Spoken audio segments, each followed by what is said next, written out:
Balik. Putar. Ya, kasih turun. Pelan-pelan.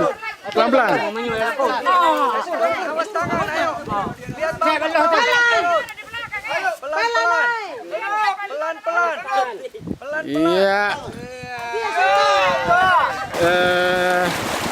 Barsha is good now. We're good. Yeah, it is good. We have to connect and see how much water is pumped for the doctor. What is the equipment the first time in Sumba or? This is the first time in Sumba, and this is the second time in Indonesia.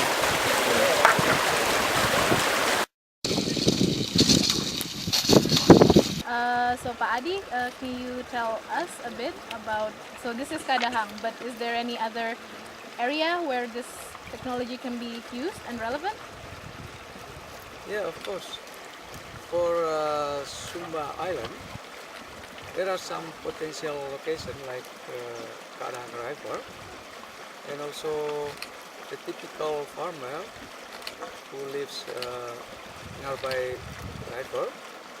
They also pump the water, but they oftenly use diesel pump or gasoline pump to irrigate their small piece of land for mostly for vegetables during dry season. Okay.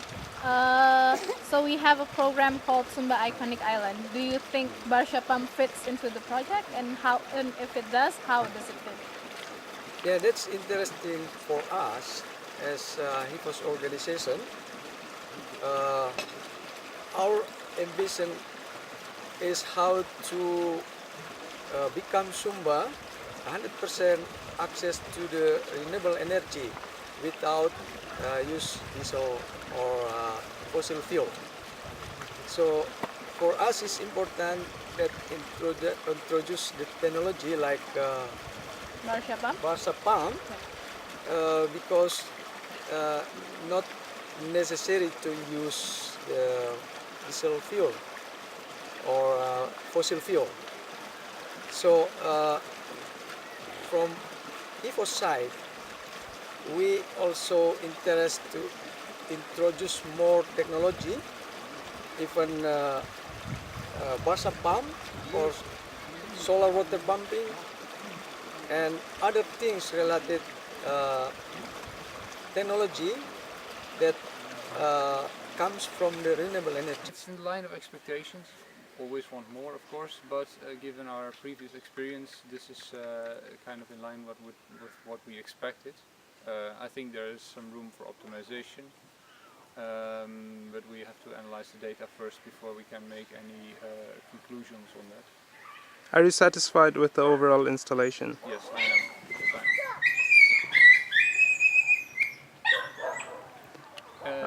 Because you've designed this pump, you have worked on the design, and now that you had experience of installing in the field, yes. How different or similar was it to your design experience? Some of the major things. Of course, the design experience itself is, well, you try to keep as much into account as possible, but you can never get the complete picture, the complete context. And now that I stand there, I have that context, which is pleasant, and I found that the pump does suit the location well, or in general over the island. A pump of this performance level would suit the island well. Our current pump has its pressure performance is slightly above what is needed. You can also see it's quite violent when it pumps. And the flow rate could have been a little more at the expense of pressure, but those are things you can consider afterwards, but you never know exactly where you're going to stay, and where the pump is going to be placed. Furthermore, I found it very pleasant to work with locals, also work with local solutions, which I am now quite convinced that part of our product should at least be produced or enhanced by local people. such as the way we now position the hose, the way the hose comes down, maybe part of the mounting of the pump. Those things can be very easily locally sourced, and they will perform perfectly well, as we've seen. Manfaatkan menggunakan salah satunya contoh dengan pompa Barsha yang dibuat oleh Apista begitu ya.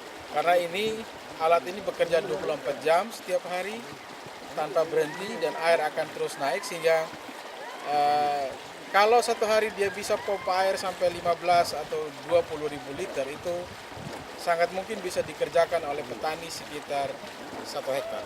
Kalau mereka bisa tanam sayur atau belajar tanam sayur seperti yang kami lakukan di sini adalah kami bersama-sama dengan para petani belajar bagaimana menanam sayur organik dan membuat pupuknya sehingga dari lahan ini di musim kering yang tidak biasanya dikerjakan, sekarang bisa dikerjakan, itu bisa menjadi sumber inspirasi bagi petani. Dia belajar pertanian dan berharap musim hujan dia bisa tanam atau ke depan dengan support atau dukungan lain bisa dia manfaatkan air yang dalam istilah kami hanya mengalir begini saja, tidak dimanfaatkan selama ini. Jadi menurut Bapak pompa Barsha bisa menjadi jawaban atas? Saya kira ya, ini salah satu solusi untuk masyarakat lokal. Bahkan sebenarnya kalau bisa dengan cepat diadopsi oleh pemerintah atau mungkin juga ada kawan-kawan NGO yang lain, LSM yang mendampingi masyarakat, ini sangat membantu karena tidak memikirkan mengeluarkan lagi biaya sementara alat ini bekerja, dan tinggal bagaimana kita mengatur lahan atau mengolah lahannya untuk bisa berproduksi. Menurut Bapak, apakah alat ini juga bisa digunakan di bagian-bagian lain di Sumba yang mempunyai masalah yang sama? Saya kira ya, ini bisa jadi sebuah solusi praktis ya, karena memang ya makin jauh lokasi wilayah tertentu, kalaupun dia punya potensi air begini, makin jauh dia dari Wengapu, maka harga BBM itu makin mahal. Kalau di Wengapu dengan harga sekian sampai di misalkan sampai di Nggongi atau sampai di kecamatan-kecamatan yang jauh, itu harga bisa 2 kali lipat harga bahan bakar. Sehingga kalau dengan air yang ada ataupun yang sedikit dan bisa dipakai begini, ini menjadi, saya kira jadi solusi baik untuk masyarakat. Saya Hendrik Dengi dari Yayasan Komunitas Radio Max Wengapu yang sedang melakukan pendampingan pertanian organik di Desa Kadahang dengan 20 sampai 30 petani yang belajar organik. Terima kasih Pak.